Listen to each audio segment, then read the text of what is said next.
Good morning, good evening, wherever you may be. After a wonderful weekend of attempting to get better, I have been moderately successful. And with any luck, the good news today will make things even better. Mayumi Tanaka, the voice actress for One Piece's Luffy, celebrates her 68th birthday. Crunchyroll is increasing their international presence in India, and a new Made in Abyss anime has been confirmed. What do you know? That did make my day better. So without any further ado, I am Tristan Gallant, and welcome to Glass Reflection.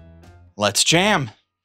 Yesterday, January 15th, Mayumi Tanaka celebrated her 68th birthday. The voice actress has been performing the voice of Monkey D. Luffy since the anime adaptation of One Piece began airing back in 1999. During the celebrations, she commented that she thinks she can do her best for the next 10 years. Now, it's possible she was just referring to what she thinks she can personally handle, but it also gives way to some speculation that the One Piece anime will actually be ongoing for the next full decade. The original manga for One Piece has allegedly been said to end in the next few years. However, Oda has been saying that for a while. Oda saying that One Piece's ending should be taken with the same level of certainty as when Hayao Miyazaki says he's retiring, which is to say, I don't believe it at all. Yes, the manga and by extension, the anime will end eventually, as all good things do. But as far as what that means for, more accurately, when things are ending,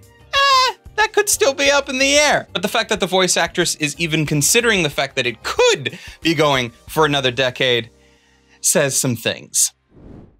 Crunchyroll has started this month and this year, beginning official simulcasts of 7 new anime titles in India.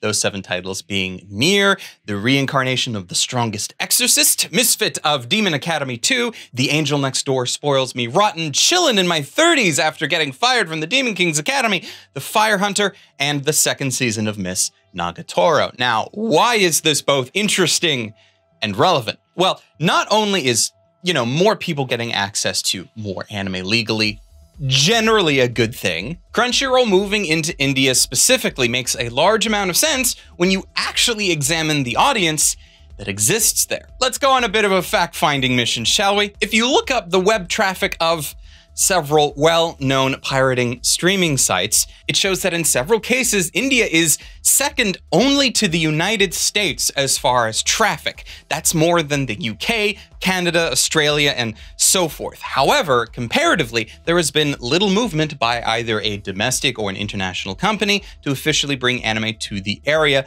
long term. Now, I am not an expert on anime licensing in India, so I may be off with some of this, but one of the largest anime licensors in India to date was an offshoot of Animax India, which offered anime in Japanese, English, and occasionally Hindi, up until, it closed its doors in 2017. After that, that content then moved over to Sony's digital platform, Sony Live, until around May of 2020. And at that point, that's when the Animax India channel just ceased to be available even there. Despite all of this, the audience is still there. It is indeed there. So if I was Crunchyroll, what I would do is I would make sure that I hire a bunch of people to look into bringing the service into India in a big way. Now, 7 simulcast titles is not considerably large, and time will tell for this season if those 7 titles alone are even the shows that fans from India want to watch, or if, Crunchyroll is offering enough to break everyone out of their piracy habits. Though, to clarify, those 7 titles are just the simulcast offerings. Crunchyroll is also apparently offering a total of 378 titles to India as of the beginning of this month,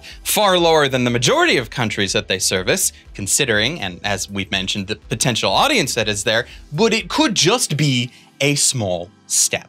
Crunchyroll is in many ways continuing their dominance and moving into what is potentially one of the largest untapped audiences left on the planet.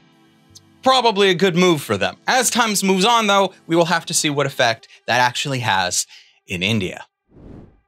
Now, before we move into our last segment of the day, I did want to give shout out to the supporters of this channel over on Patreon. This video is not sponsored, and the more support that we get over there, the less sponsors that Glass Reflection will need at any given time. So an immense thank you, especially to patrons such as Wago221, City Yamako, Ryfen Bonaparte, Ross Emerson, Omar Showman, and Hector Montemayor. We can't continue this without your support, so however much you are able to support the channel, I am eternally grateful.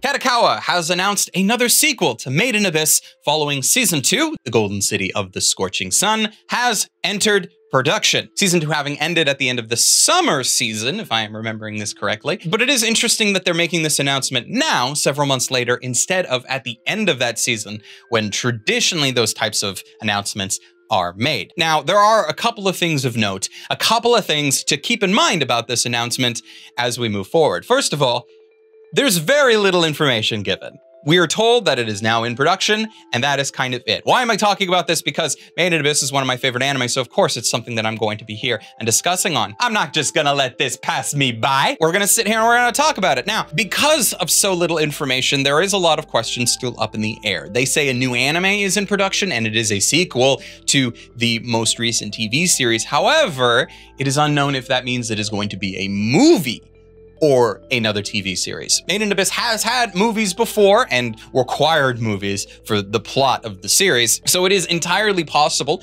that this next anime project is indeed yet another film.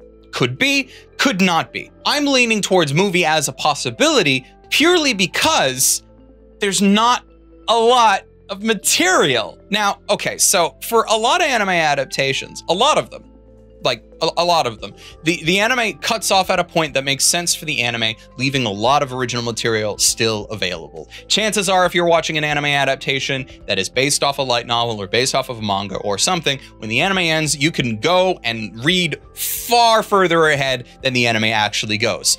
With this recent season of Made in Abyss, not so. If after watching Season 2 of Made in Abyss last year, you decided, hey, I'm gonna go and catch up on the manga, guess how much you would actually have had to read? 4 chapters. 4 chapters, 3 of which are normal chapters, and there was 1 side story chapter. That was it. The last of these chapters, guess when that was published? Spring of last year. We are over half a year since the most recent chapter of Made in Abyss, and we haven't seen anything since then. The release schedule of these chapters is really slow, which led me to speculate even last year that if we were going to get any new anime at all, which I didn't think we were going to, it was going to take a very long time. Now, this could mean a couple of things. Made in Abyss is exceedingly popular as a franchise, so it makes sense that Kadokawa and everybody else involved from potentially a financial standpoint would want it to continue rather than just wait. But in order to do that, one of 2 options happens. One, the original mangaka is now on rush duty, trying to get as much material done as possible to help support a potential anime adaptation down the line. We haven't seen evidence of that yet because, as I mentioned, haven't seen anything for over 6 months. Or, and this is potentially not a great option, this new anime project could potentially be going anime only. They could be getting a rough outline of what is supposed to happen in future chapters from the mangaka, and then they could be going their separate ways. There are reasons why this would be a good idea for them to do. If the manga is going to be taking months and months and months and years and years and years, if you're wanting to keep the same creative staff for the adaptation together for that period of time, you want them to start working on it sooner rather than later. There's no guarantee that everybody involved with the anime now is still going to be around in 4 or 5 years. They might move on. They might be locked down to other projects. These are things that you want to sort out as soon as you can. And so a potential anime-only route is in the cards there. A part of me wouldn't be happy about that because, you know, anime-only adaptations are kind of and Made in Abyss has been so great from a story and narrative perspective. I don't know how I would feel about someone other than the original mangaka handling that 100%. However, as part of the announcement, there was a message that roughly translates to, everyone please live long and wait. What this could mean is that this whole announcement, I am blowing out of proportion, and it is simply them confirming the inevitable of, yes, there will be another Made in Abyss anime eventually, whenever the mangaka gets there. It could just be, please live long and wait, is it's going to come, but you need to be patient because it's going to be a long freaking time. Hopefully, that is exactly what this message means. Hopefully, I translated it correctly, and with any luck, we will see Made in Abyss eventually, and it'll be just as good as it always has been, and I am not freaking out. And that's it for our show today. Welcome to week 2 of these styles of videos. As I did say, we're going to be trying to do this on a bit of a regular basis moving forward. So depending on the news topics that come out this week, we'll be seeing me a little bit more regularly here on the channel. So subscribe if you haven't, hit the like button if you enjoyed the video, and until next time, whenever later this week that happens to be, watch more anime and stay frosty.